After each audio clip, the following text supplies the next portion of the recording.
Welcome to Onsite.Report, the app for recreating fast on-site reporting. In this video, I will explain to you a couple of features and functionalities that you will experience when you start using the Onsite.Report software.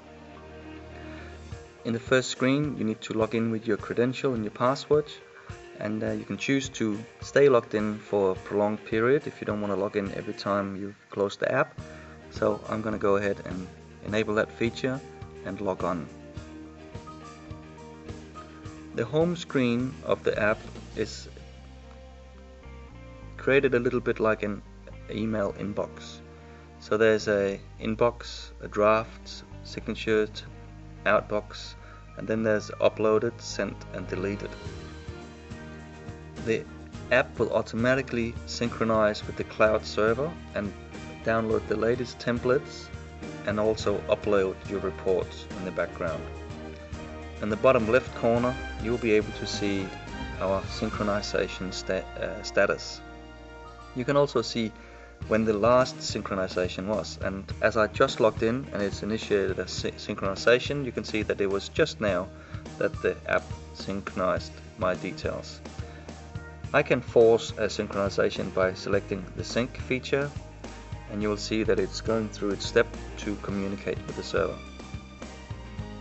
If you click the last sync text, you will also be able to see what was a part of the last sync. Let's go through and create a report. I'm going to click new, and I have two templates to choose from in this user profile, and I'm going to be doing a concrete scan report. When I start building my report, there's a number of details that I need to input in order to generate a professional report.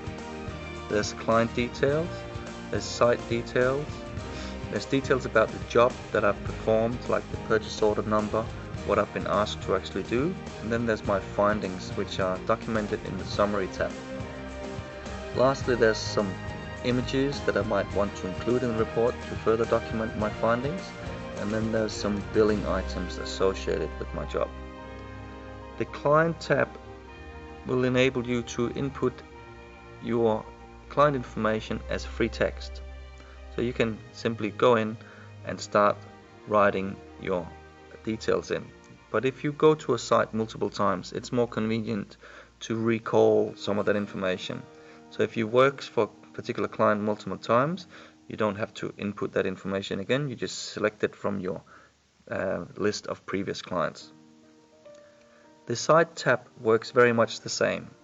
You can import from client if you're working for the same client as your site is, but you can also go and import from previous sites.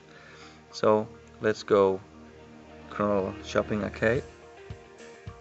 In the details tab, you will detail your client's purchase order number, your authorization to commence the work, client's reference, so you might have been working for on a rooftop scan,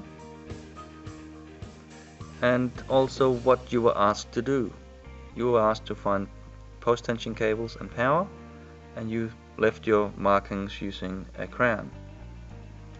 You can also document your job start and job finish, and which instruments you might have used for this job.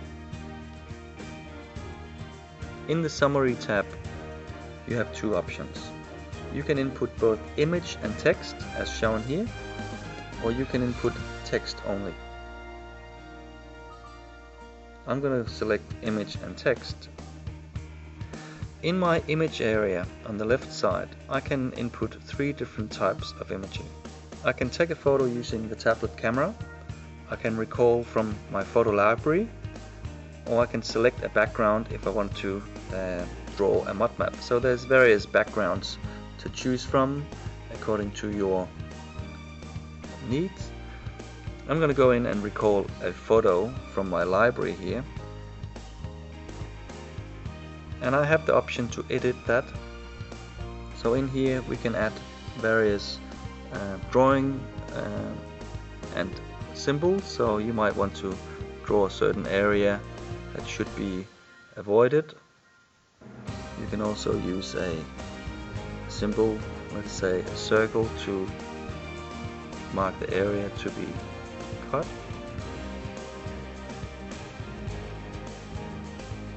You can add horizontal or vertical lines to indicate the presence of your steel or position of steel. And if you want to go and select items, you can select this and also remove items or clear the entire image if you wanted to. Let's go and save this now. In my information summary, I want to communicate my findings, and a lot of the time they will be quite simple phrases that you use all the time. So in snippets I will use survey area as shown, so we're showing our service area. You can also say findings as marked on site, so your findings are really your markings on the ground, and this report is to document your findings. So anything that any phrases that you use a lot, you'll be able to input into your snippets.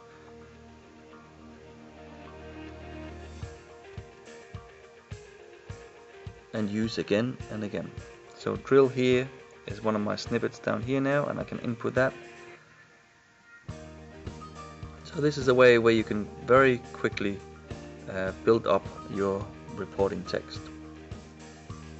I can add more images, either from my camera or from my gallery. So I'm going to go ahead and add this as part of my gallery now again. So I'll add this image a couple of times here.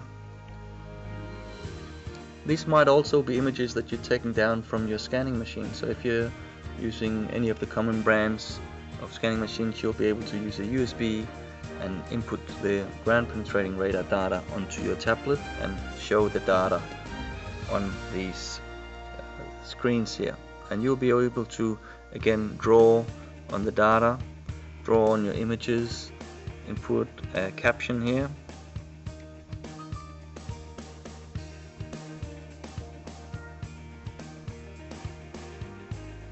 And let's go ahead and mark an area where we can drill.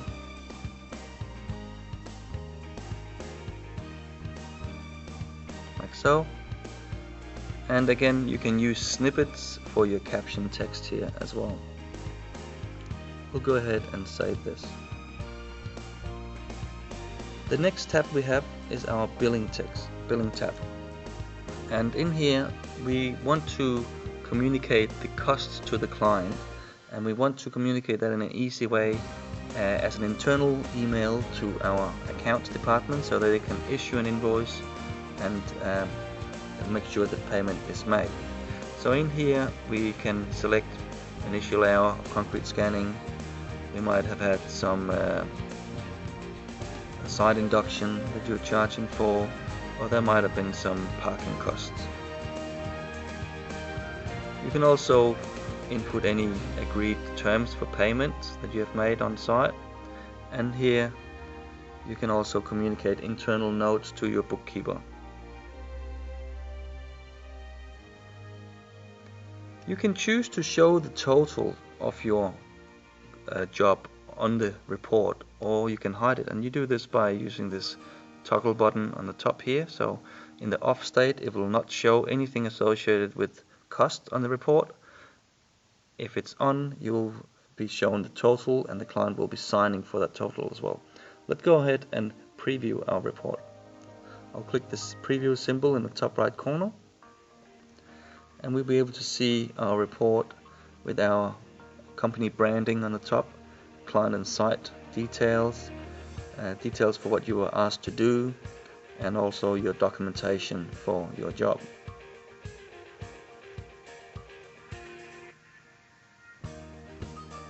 If we're happy with our report, we can go ahead and get our client to sign for the work that we performed. Let's click the thumbs up in the top right corner. And now we can click sign, and the report will come up for the client's preview.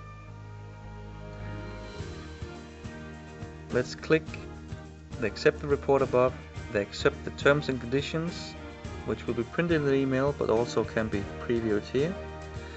And because we chose to show the billing cost on the report, it is also shown here, and they can go in and preview the cost associated with the job.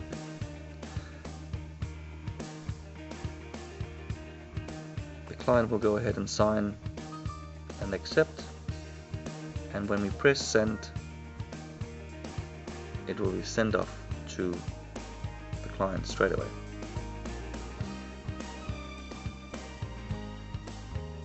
This is automatically synchronized to the cloud.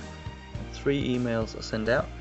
One will go to the client, one will go to yourself as a CC on that client, on that email, and you will also get a billing request going to your own bookkeeper with the details of the cost associated with the job and a copy of the signed report.